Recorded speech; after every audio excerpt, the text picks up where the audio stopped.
welcome to the yearly installment of where I predict the up-and-coming NBA season.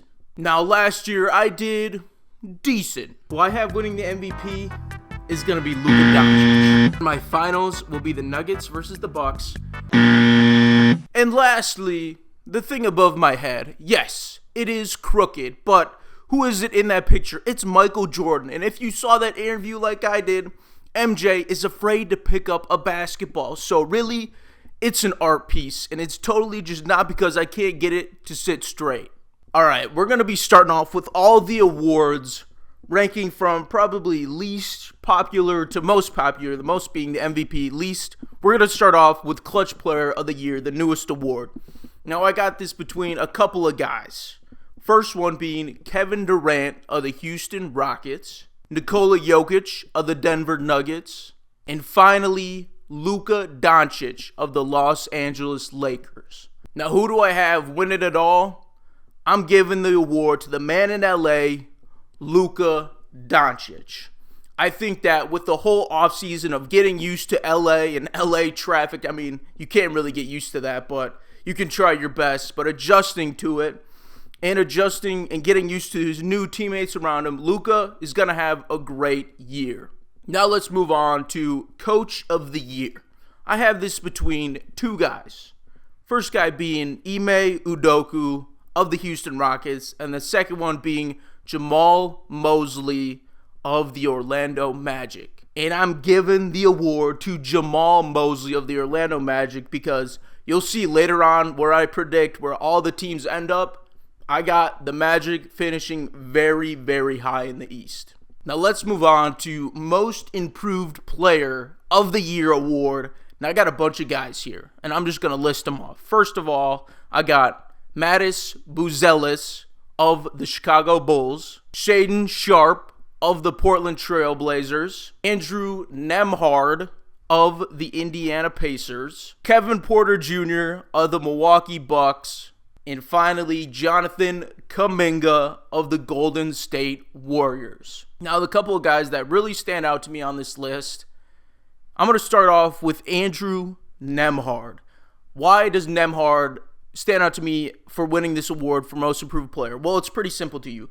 They're without Tyrese Halliburton, and they lost Miles Turner in free agency. There's the big hole in the offense.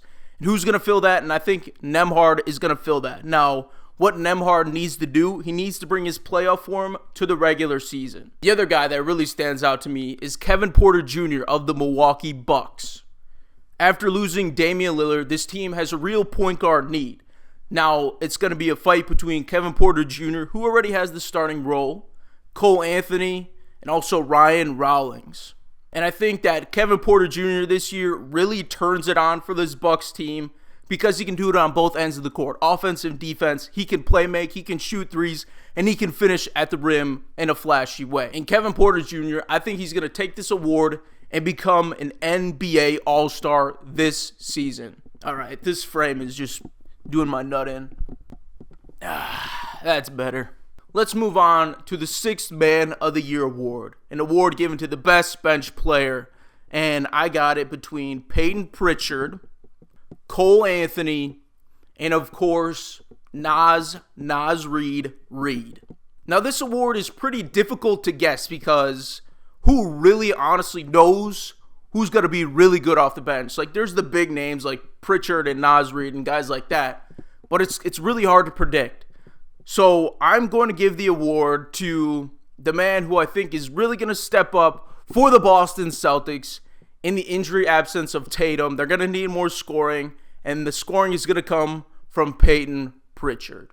All right, now we got Rookie of the Year. Now, I got this between three guys right here. Now, don't be surprised if somebody sneakily comes up in here, but the three guys I got it between is Cooper Flagg of the Dallas Mavericks, VJ Edgecombe of the Philadelphia 76ers, and Ace Bailey of the Utah Jazz. And who do I got winning it all for the Rookie of the Year? Well, I think that the Rookie of the Year is going to be VJ Edgecombe of the Philadelphia 76ers for the reason that The Sixers, they know how to draft. I mean, they went ahead and selected Tyrese Maxey, who looks like a future superstar in the league.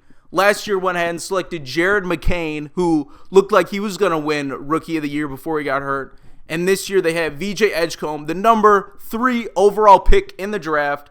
Love that move for him. And he fits the Sixers perfectly because he's just a defensive threat, a high-flying guy who can kind of score. He's perfect for the Sixers team.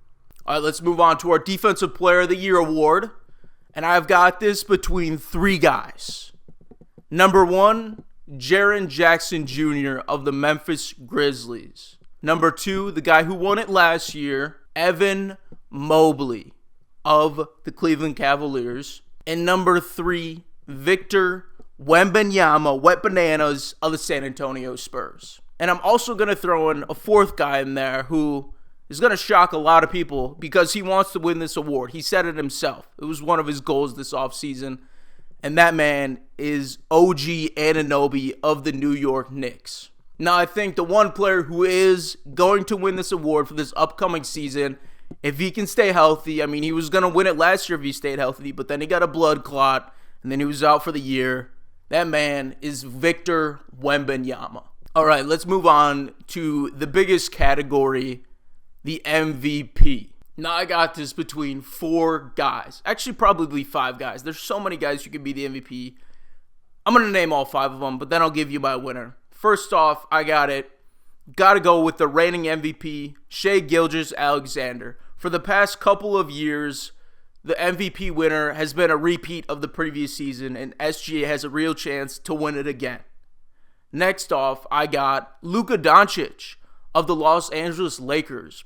With LeBron being sidelined for who knows how long and him being just old, I think Luka can make a real case as to why he can win an MVP if the Lakers can continue to finish top 3 in the West. Next off, we got 2 guys here who were previous MVPs and have been snubbed in recent years. First off, Nikola Jokic. I think he's going to have a great season, and getting Cameron Johnson is just going to propel his game and the players around him even more. So that could hurt his MVP case, getting a better guy like that on the team. And the next guy who I think is going to win the MVP, I'll save him for last. All right, I got a shocking guy coming up here.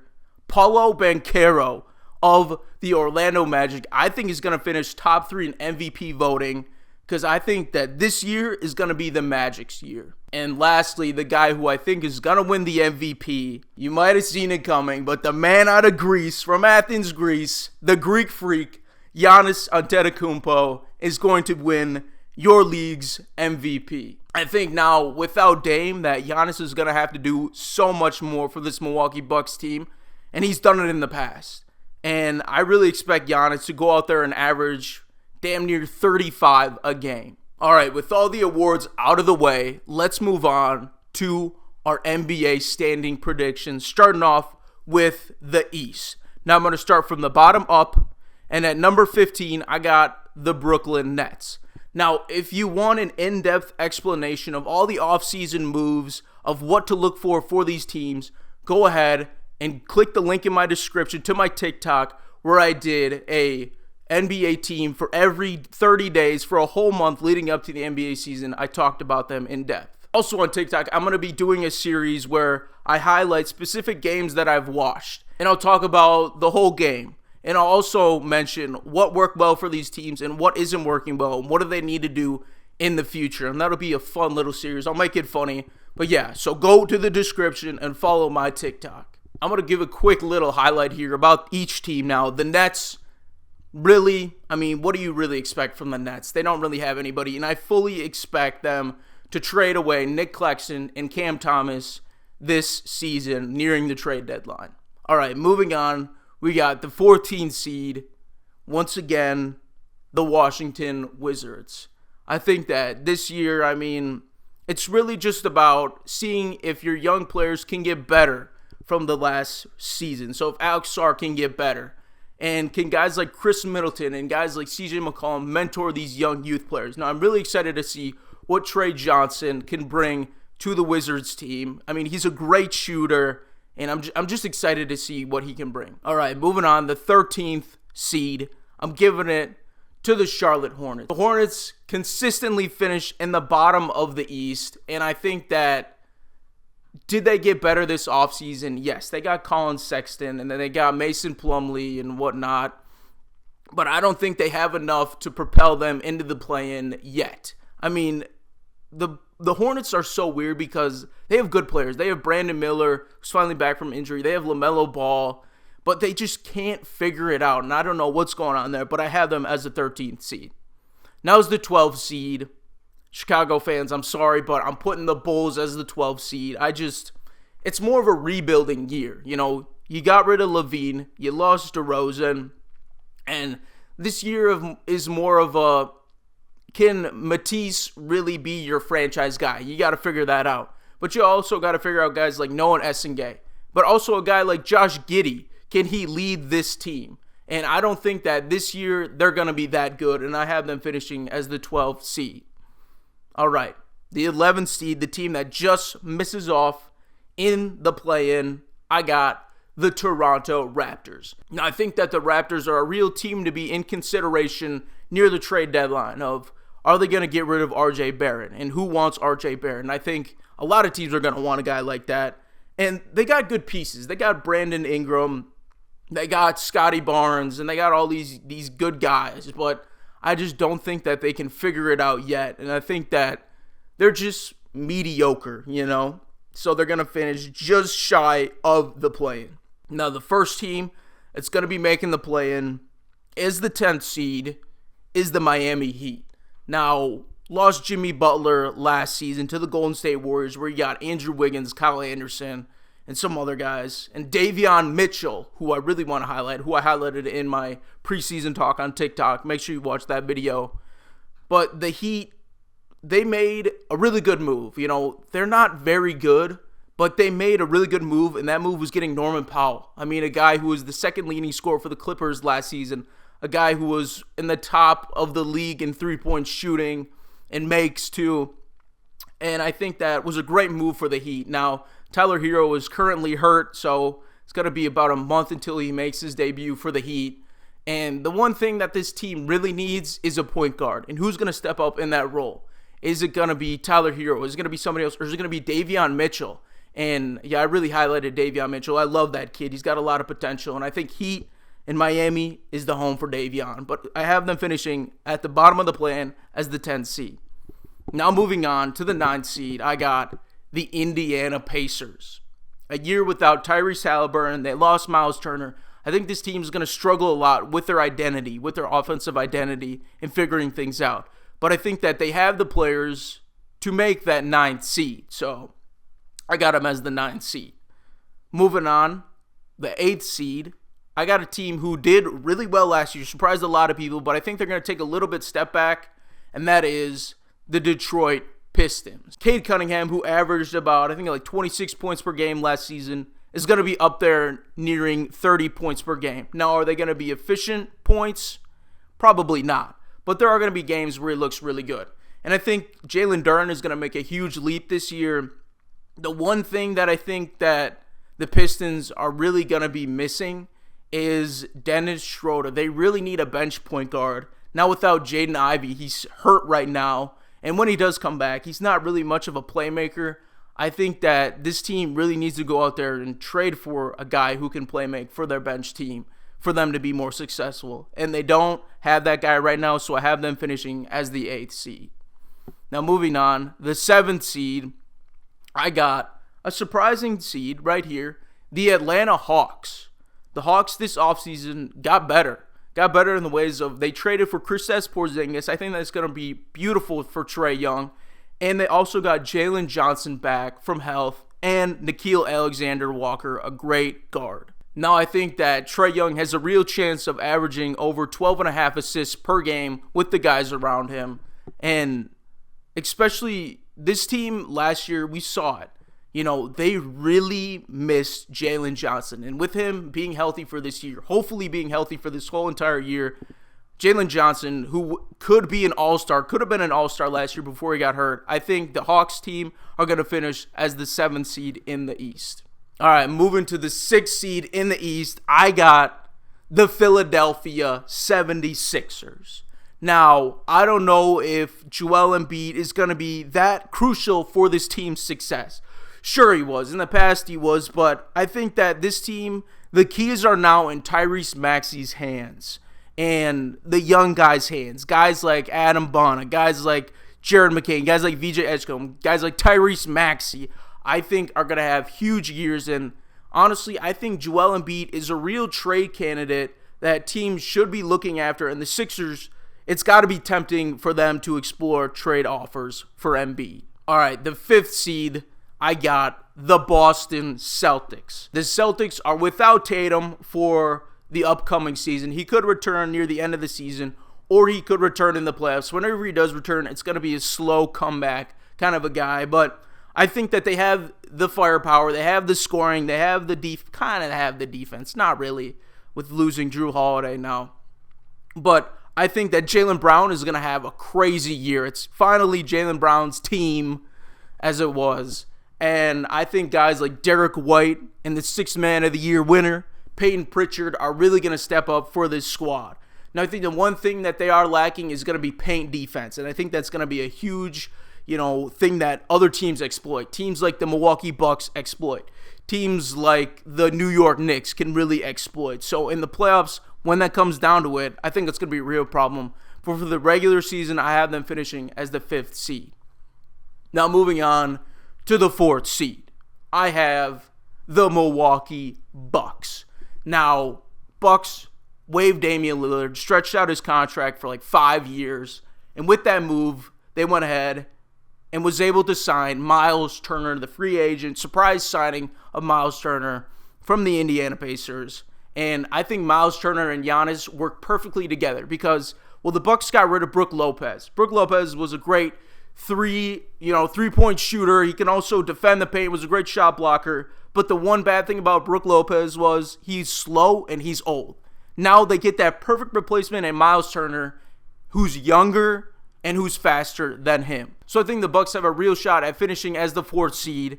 And like I said before, Giannis Antetokounmpo will win the league MVP.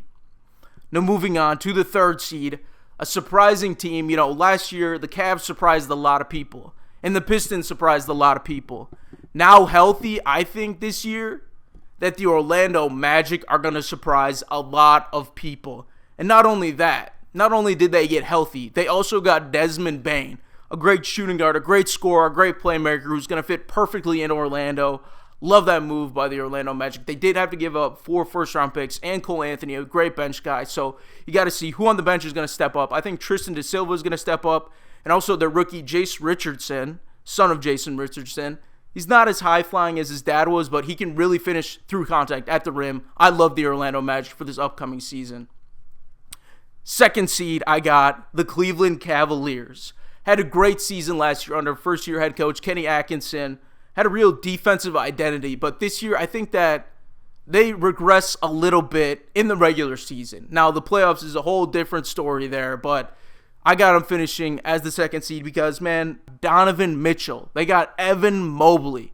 Signed Sam Merrill to a deal. Love that move by them. And they also went ahead and traded Isaac Okoro for Lonzo Ball, a guy who can orchestrate their bench offense. And with the 1 seed in the East, Stephen A. Smith, I got you. I'm giving it to the New York Knicks. I think the Knicks are going to have a great year with year 2 of Karl Anthony Towns around the team, around the players. Jalen Brunson's going to have a hell of a year. And also a guy who the Sixers let go. I don't know why. They didn't want to pay him.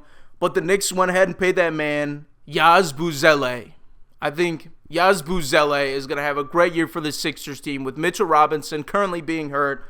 Who knows what's happening with Josh Hart? They'll return shortly, these guys. But in the meantime, a guy like that who can go out there, who can kind of defend the paint, who can grab rebounds, perfect fit for this Knicks team. And I think that this move, along with getting a guy like Jordan Clarkson for the bench offense, is a perfect thing for the Knicks to finish as the 1st seed in the East. All right, let's move on to the West. All right, starting off with the lowest seed, I got the Utah Jazz. I mean, what do we expect from the Utah Jazz? They were horrible last year. I think this season, they got a lot of young talent, and they got some great players in Walker Kessler and Lauri Markkanen. But I think 2 of those guys, probably both of them, are going to be traded away. And I think a real team that could trade for him is the Indiana Pacers, and I talked about that on TikTok. So click that link in the description. But the Utah Jazz, what this year we're looking for, we're not looking for them to finish in the playoffs or to make a push for the playoffs. We're looking for the young guys to get better. And if they can do that, guys like Ace Bailey, guys like Keontae George, guys like that, guys like Walter Clayton Jr., can they get better? Can they show potential for the future of this Jazz team? And I think that this season that they do that, but they finish at the bottom of the West. Now moving on, we got a surprising team here. Maybe a lot of you are surprised. I'm not surprised at all. I got the Memphis Grizzlies. Now don't get me wrong. Jaren Jackson Jr. and John Morant are both dogs. But the thing is, can John Morant stay on the court this year? And I just don't know, because when John Morant wasn't on the court, they were really reliant heavy upon Jaren Jackson Jr., but also Desmond Bane. Now, they don't have Desmond Bane, and if Ja can't stay healthy, what are they going to go to? Is Cedric Coward going to step up and take that role in his first year? Is guys like Jalen Wells, who's coming back from injury, going to be that instant plug-and-play guy who's going to fit perfectly for them? I just don't know. And for that uncertainty, I have them finishing as the 14th seed in the West. All right, moving on to the 13th seed in the West, a team who has a lot of potential, and I wanted to move them up higher, but just looking at the other teams in the West, I just couldn't do that, and that team is the New Orleans Pelicans. Hopefully, a full year with Zion being healthy. I really just want to see what he can bring to the table for this team. Also went ahead and they traded away CJ McCollum for Jordan Poole. I love that move for the Pelicans. You know, the Pelicans have so much talent. They got Herb Jones, Jordan Poole, Zion Williamson, Jeremiah Fears, who honestly could be in that Rookie of the Year conversation. I don't know why I left him out, but he can be a surprise winner for that. But the Pelicans, I just don't think that they can be better than the other teams ahead of them. What's up, y'all? I was editing the video and I just noticed that I totally forgot the 12th seed. I totally forgot the Sacramento Kings as the 12th seed. Now, the Kings are a weird team because they saw what the Bulls were doing the past couple years and they decided to become that. They saw mid and was like, okay, let's become mid. You know, so they went out, they got DeMar DeRozan, got Zach LaVine. Now, the Kings have some really good players in Keon Ellis and Keegan Murray and Domantas Sabonis, who I absolutely love, but they're just mid, and I don't think they can compete with the other teams in the West. So I got the Kings as the 12th seed. And with the 11th seed in the West, I got the Phoenix Suns, who lost Bradley Beal, lost Kevin Durant. I think that this is a hard one. The Phoenix Suns are a very hard one because it's like they got good players. Devin Booker is a great player. And, you know, Jalen Green, who knows with him? You know, he's got the potential. Dylan Brooks, I think he's going to have his good games. He's going to have his bad games. But they went ahead and they got better in the center department, a department which they really needed to do in getting both Mulch and Mark Williams. And similarly to the Grizzlies, with that uncertainty, I got the Suns missing off in the play-in. Now, the team that takes the 10th seed for the play-in, the last team, I got the Los Angeles Clippers. I think the Clippers really regressed this year because they got rid of Norman Powell. I don't know why they did that, but they got rid of Norman Powell. They got John Collins now. Hopefully Kawhi Leonard's going to be healthy for the whole entire year, but I don't think that pushes them up to being better than the 10th seed because they're the oldest team in NBA history with an average age of about 33 years old. It's absolutely crazy. They got a bunch of geriatrics running around in that NBA court. And with that, I think that there's going to be a real injury concern of, are these players going to be healthy for this entire season and who's going to be missing out for this team? And they don't have a lot of young potential guys that they can stick in there to raise them up. I just don't see them finishing higher than the 10th seed. The 9th seed, I got the Portland Trail Blazers. I love what Portland has been doing these past couple of years with their young squads. They had Anthony Simons, who they traded away for Drew Holiday. Okay, it's an okay move, okay? I know a lot of Portland Trail Blazers fans didn't like Anthony Simons. Surprisingly, I was actually shocked at that. They said he was a shot chucker. So they went ahead and get Drew Holiday, a more trusted veteran point guard who's a great defensive player. Got Dame back, and, you know, Dame's not going to be there this year. He's not going to play, but I think Dame in the locker room and on the bench and for the crowd, for this team, is really going to help them and propel them. And they also signed Kamara to a big deal. I love that guy. He can do everything, offensive and defense. He's great at that. Denny Advia is going to have a great year. He's going to be leading the way for this Portland Trail Blazers team. And also Shaedon Sharpe. I love Shaedon Sharpe so much. He's a great scorer, great defender, high-flying guy, real microwave guy. Gets better as the game progresses. And so the Portland Trail Blazers, with Yang Henson too, I have them finishing as the 9th seed in the West. All right, let's move on to the 8th seed, where I have the Dallas Mavericks. Now, a lot of people are saying the Dallas Mavericks are going to shock a lot of people in the West and in the NBA, and I agree with that. I think they have a really talented squad. Anthony Davis, Kyrie Irving once he comes back from injury, Klay Thompson, the first overall pick in the NBA draft, Cooper Flagg, Daniel Gafford, PJ Washington. They have just so many good players. But I don't think that they're going to finish higher than the 8th seed in the West. All right, moving on to the 7th seed, where I got the San Antonio Spurs. I think the Spurs have an amazing season with hopefully a healthy Victor Wembanyama. And a guy who really sticks out to me for this Sixers team isn't their newest addition point guard. Well, I guess not newest, but a new addition point guard they got last season, De'Aaron Fox, who is very good at basketball. I think the player who shocks a lot of people and really takes off in his sophomore season is Stephon Castle. And so I got the San Antonio Spurs finishing as the 7th seed in the West. And now the 6th seed in the West. Now this is going to rub a lot of people's feathers the wrong way.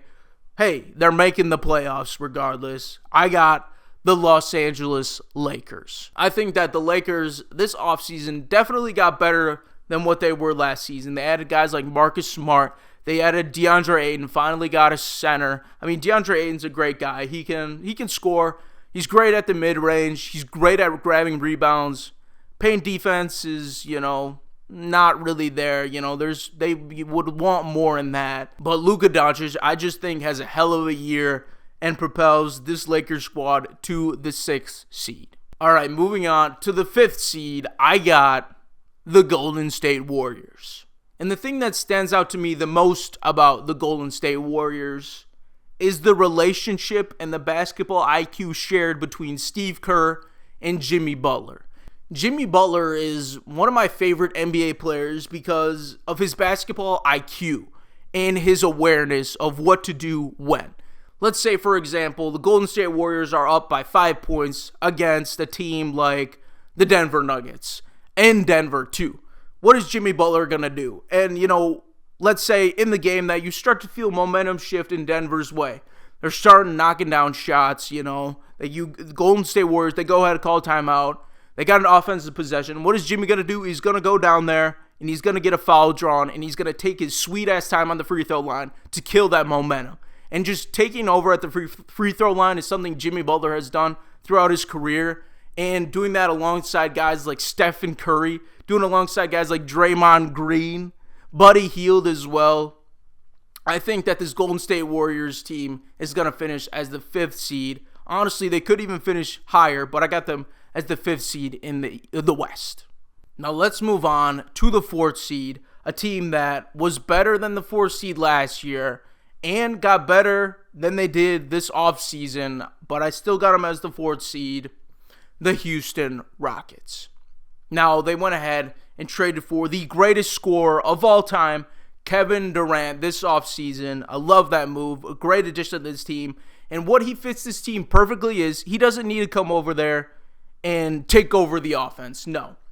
What he needs to do is, get it to their guys, get it to Alperen Sengun, who is the leader of this team, in rhythm, who can play make to other guys, he can play make to Kevin Durant himself. And I think what Kevin Durant is really mainly there to do is what we saw the Rockets really struggle with in the playoffs is bail out the offense. And if Kevin Durant can do that, this Rockets team is going to be very good. But I still got them finishing as the 4th seed because I think they're going to really miss a guy like Fred VanVleet who's out for the year. They really need a veteran, trusted point guard who can play make. Because right now they got, Aaron Holiday, maybe Reed Shepherd taking that call, maybe Amen Thompson as well. And I just don't think those guys are ready yet to be that trusted playmaker for this team. With the 3rd seed in the West, I got the Minnesota Timberwolves, a great defensive team, and I think Anthony Edwards is going to have a hell of a year alongside Julius Randle and Dante DiVincenzo and Rudy Gobert.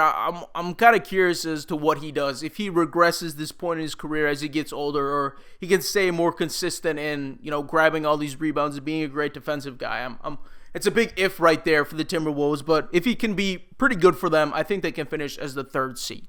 All right, now moving on to the 2nd seed in the West, I got the Denver Nuggets. This Denver Nuggets team got so much better this offseason with trading away Michael Porter Jr. for Cam Johnson. I know Michael Porter Jr. was good for the team, but he was more of just a catch-and-shoot guy. Cam Johnson can do it all. He can defend, he can shoot, he can play make, he can finish, and I think that fits this Denver Nuggets team, and I think that fits Nikola Jokic a lot better than Michael Porter Jr. And the Denver Nuggets also went ahead and got out a guy who they won the NBA championship with because he was a huge reason as to why they won, Bruce Brown. And for those reasons, I got the Denver Nuggets finishing as the 2nd seed. Now, the 1 seed in the West, I got a repeat of last year.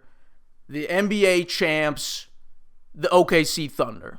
I think the OKC Thunder are just going to dominate again. Now, the one thing I think they are going to miss is J-Dub. They're going to miss him. They need somebody else to step up. But if they can get guys like Chet Holmgren to step up, if they can get, maybe Cason Wallace, or, other guys, surprising guys to step up, and SGA can just dominate and be, a league MVP level again, they're going to finish as the 1 seed.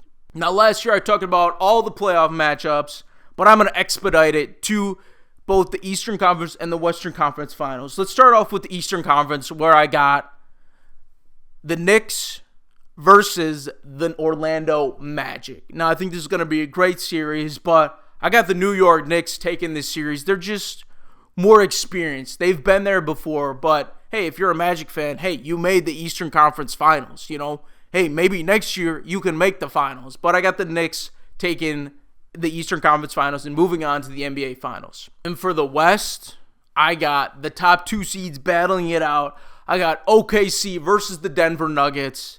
And once again, I am going to pick the upset here, the Denver Nuggets making their way to the NBA Finals. And so the NBA Finals, the stage is set. We got the New York Knicks versus the Denver Nuggets. Now, I think that Nikola Jokic, he's not going to lose in the NBA Finals. Whenever he goes to the NBA Finals, he's not going to lose. So I got the Denver Nuggets winning the NBA Finals in 7. All right, ladies and gentlemen, thank you very much for watching. I can't wait to revisit this video at the end of the season where I do a reaction and I can see how wrong I was or how right I was. Probably how right. All right, whatever. See you guys later. Hey, make sure, like I said, go down to my TikTok, check out those videos. Let me know what you think. Peace.